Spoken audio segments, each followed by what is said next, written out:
রমাদানে একটা নফল করলে ফরজের সমান সওয়াব, একটা ফরজ করলে 70 থেকে 700 গুণ সওয়াব, রমজানে উমরা করলে হজের সমান সওয়াব।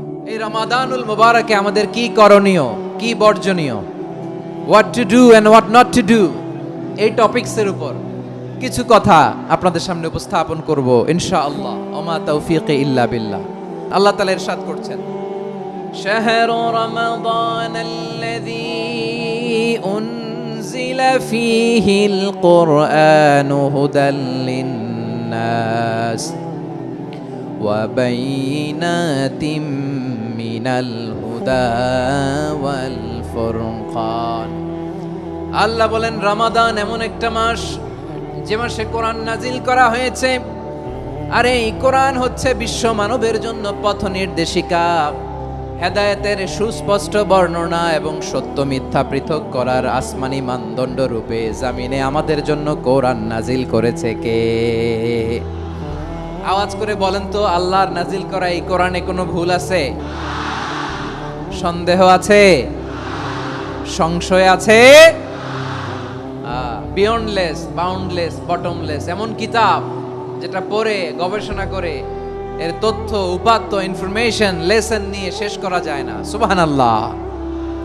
আল্লাহ বলেন এই কোরআনকে আমি রমাদানে নাজিল করেছি, যেটা বিশ্ব মানবের জন্য পথ নির্দেশিকা। এতে আছে হেদায়েতের সুস্পষ্ট বর্ণনা আর সত্য মিথ্যা পার্থক্য করার মানদণ্ড, কোনটা সত্য কোনটা মিথ্যা এটা কোরআন দিয়ে ডিফারেন্সিয়েট করা যায়। কোরআন হচ্ছে ফুরকান। আমার প্রিয় ভাইরা, এই কোরআন নাজিল হয়েছে রমাদান আল মুবারক, এই বরকতময় মাসে। তাই আমাদের উচিত আসন্ন যে রমাদান আল মুবারক, এই রমাদানে কোরআনের সাথে নিজেদের সম্পর্ককে বাড়ানো। আপনি কি জানেন কোরআন নিয়ে কোন ফেরেশতা পৃথিবীতে এসেছিল? জানেন ফেরেশতার নাম কি বলেন তো? জিবরিল আলাইহিস সালাম। সাইয়েদনা জিবরিল কোরআন নিয়ে এসেছেন, ফলে উনি হয়েছেন শ্রেষ্ঠ ফেরেশতা। বিশ্ব নবীর উপর কোরআন নাজিল হয়েছে, তাই তিনি হয়েছেন শ্রেষ্ঠ নবী। রমাদানে কোরআন নাজিল হয়েছে, তাই রমাদান হয়েছে শ্রেষ্ঠ মাস। কদরের রাতে কোরআন নাজিল হয়েছে, তাই কদর হয়েছে শ্রেষ্ঠ রাত। আমরাও যদি কোরআনের সাথে সম্পর্ক বাড়াই, আমাদের মর্যাদাও এরকম, আমাদেরকেও শ্রেষ্ঠ মানুষ বানায় দিবে কে? রাব্বুল আলামিন বলেন, ইয়া আইয়ুহাল্লাযীনা আমানু কুতিবা আলাইকুমুস সিয়ামু কামা কুতিবা আলাল্লাযীনা মিন ক্বাবলিকুম লাআল্লাকুম তাত্তাকুন। আল্লাহ বলেন, ও বিশ্বাসীরা শোনো শোনো, তোমাদের জন্য সিয়ামকে ফরজ করা হয়েছে, ঠিক যেমন ভাবে তোমাদের পূর্ববর্তী উম্মতদের উপরও সিয়ামকে ফরজ করা হয়েছিল, লাআল্লাকুম তাত্তাকুন, যাতে করে তোমরা সবাই মুত্তাকি হতে পারো। সুবহানাল্লাহ বলেন।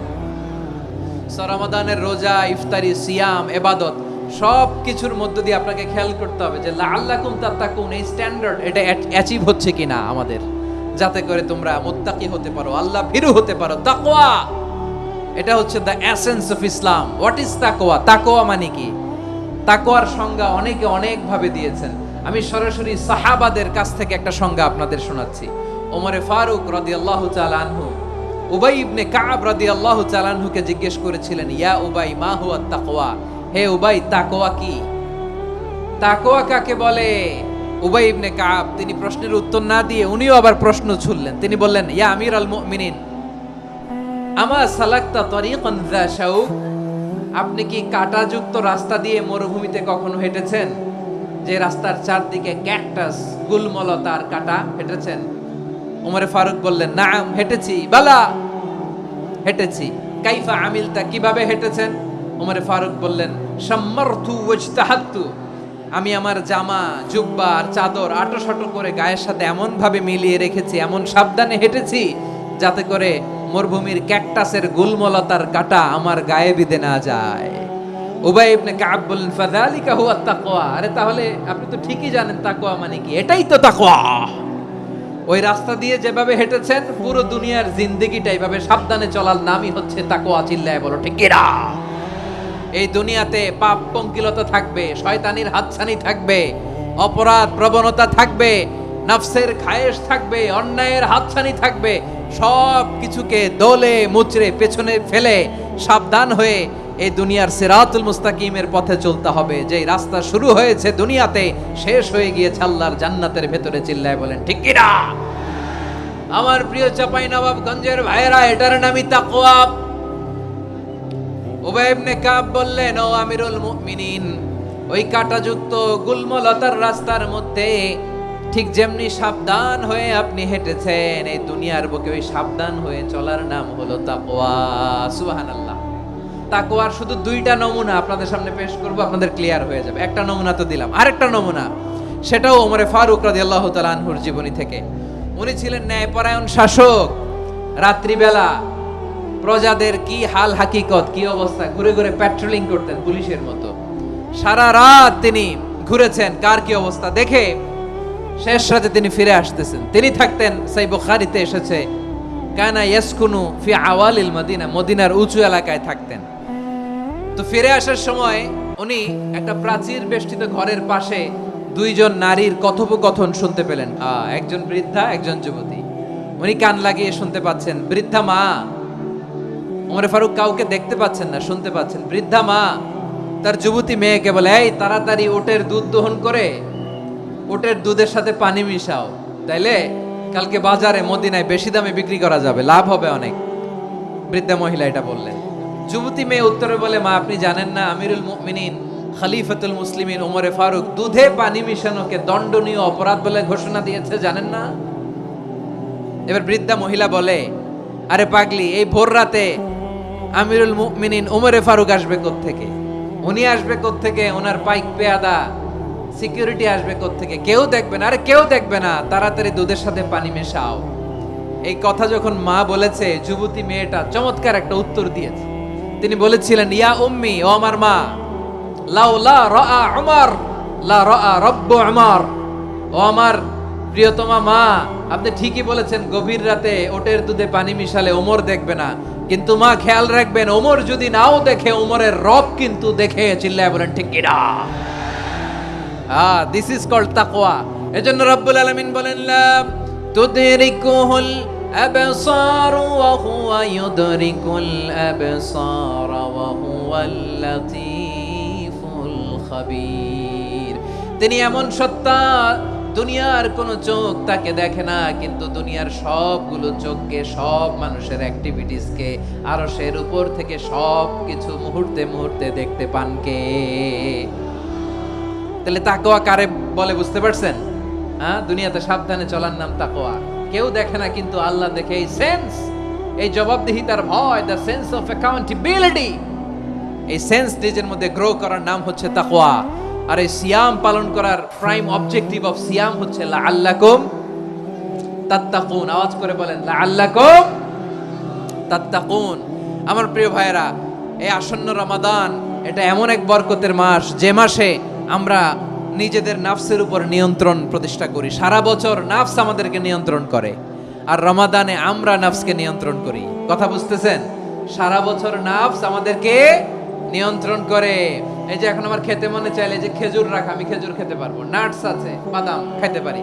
খাইতে মন চাইলে পানি, আমার রুহুটা চায়, আমার নাফসটা খেতে চায়, আমি খেতে পারি, পান করতে পারি। বিবাহিতরা দিনের বেলায় স্ত্রীর সাথে মেলামেশা করতে চাইলে করতে পারে, কিন্তু রমাদানে দিনের বেলায় খেতে মনে চায়, কিন্তু আমরা খাই। আমার প্রবৃত্তি খেতে চায়, কিন্তু প্রবৃত্তির কথা আমরা শুনি। তৃষ্ণায় গলা ফেটে যায়, গলার ছাতি ফেটে যায়, কিন্তু এক ঢোক পানি কি আমরা গিলি? বিবাহিতরা দিনের বেলা স্ত্রীর সাথে কি মেলামেশায় যায় না? তার মানে সারা বছর নফস আমাদেরকে নিয়ন্ত্রণ করে, আর রমাদানে নফসের উপর আমরা নিয়ন্ত্রণ প্রতিষ্ঠা করি। নফসের লাগাম আমরা রমাদানে টেনে ধরে। চিল্লায় বলেন ঠিক কি না? এজন্য আমার প্রিয় ভাইয়েরা, নফসের উপর নিয়ন্ত্রণ নিতে চাইলে রমাদানের রোজার কোনো বিকল্প নাই। এটা এমন মাস, যে মাসের ফজিলতেরও কোনো শেষ নাই। এই মাসকে বলা হয় দ্য মান্থ অফ হোপ। এটা আশা জাগানিয়া মাস। রমজানের কথা শুনলে আশা জাগে না হৃদয়ে? ইদা জাআ রমাদান ফুতিহাত আবওয়াবুস সামা ওয়া গুল্লিকাত আবওয়াবু জাহান্নাম ওয়া সুফিদাতিশ শায়াতিন। রমাদান আসলে আকাশের দরজাগুলো খুলে দেওয়া হয়, মানে জান্নাতের জাহান্নামের দরজাগুলোকে লক করে দেওয়া হয়, শয়তানকে চেইন আপ করা হয়, ইবাদত করলে শুধু করতেই মনে চায়। চিল্লায় বলেন না সুবহানাল্লাহ।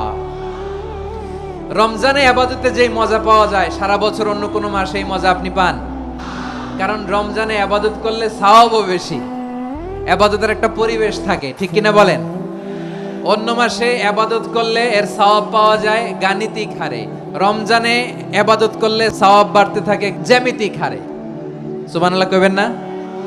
অন্য মাসে সওয়াব বাড়ে গাণিতিক হারে, রমাদানে ইবাদত করলে সওয়াব বাড়ে কিভাবে জ্যামিতিক হারে বাড়ে দেখেন। রমাদানে একটা নফল করলে ফরজের সমান সওয়াব, একটা ফরজ করলে 70 থেকে 700 গুণ সওয়াব, রমজানে উমরা করলে হজের সমান সওয়াব। আল্লাহর হাবিব সাল্লাল্লাহু আলাইহি ওয়াসাল্লাম মসজিদে নববীর ভেতরে, হঠাৎ তিনি মসজিদে নববীর মিম্বারে পা রেখে বললেন আমিন। দ্বিতীয় ধাপে পা রেখে বললেন আমিন, তৃতীয় ধাপে পা রেখে বললেন আমিন। সাহাবারা অবাক হয়ে বললেন ইয়া রাসূলুল্লাহ ইয়া হাবিবাল্লাহ, তিনবার শুধু আমিন আমিন পড়লেন, কেন পড়লেন আমরা কিছু জানি না, আমাদেরকে জানিয়ে দেন কেন আপনি তিনবার আমিন বললেন। রাহমাতাল লিল আলামিন আল্লাহর হাবিব বললেন, ও আমার প্রাণের সাহাবীরা, আমি যখন মসজিদে নববীর মিম্বারের প্রথম ধাপে পা রেখেছি, সাইয়েদনা জিবরিল এসে আমাকে বলেছে, ও নবী, আপনার নাম শুনে যে ব্যক্তি আপনার উপর দুরূদ পড়ে না তার ধ্বংস। আপনি বলেন আমি বলেছি আমিন। দ্বিতীয় ধাপে পা রাখার পর সাইয়েদনা জিবরিল বললেন, ইয়া রাসূলুল্লাহ, মাতা পিতাকে বার্ধক্য অবস্থায় পেয়ে তাদের সেবা করে, তাদের সাথে সদাচরণ করে যে সন্তান জান্নাত কামাতে পারলো না তার জন্য ধ্বংস। আপনি বলেন আমিন। আমি বলেছি আমিন। আবার মিম্বারের তৃতীয় ধাপে ঠিক যখনই আমি পা রাখলাম, সাইয়েদনা জিবরাইল বললেন, নবী, রমজান মাস পাওয়ার পরে এই মাসে ইবাদত করে যে ব্যক্তি নিজের গুনাহ মাফ করাতে পারলো না তার জন্য ধ্বংস। আপনি আওয়াজ করে পড়েন আমিন। কত বড় ধমক, কত বড় ওয়ার্নিং দেখছেন, যে রমাদান পেয়েছে কিন্তু রমাদানের ইবাদত করার মধ্য দিয়ে সে নিজেকে জাহান্নাম থেকে মুক্ত বানাতে পারলো না, তার উপর আল্লাহ লানত, তার জন্য ধ্বংস। সাইয়েদনা জিবরাইল বলেছেন আমিন, স্বয়ং বিশ্বনবীও বলেছেন আমিন। আওয়াজ করে পড়েন নাউযুবিল্লাহ।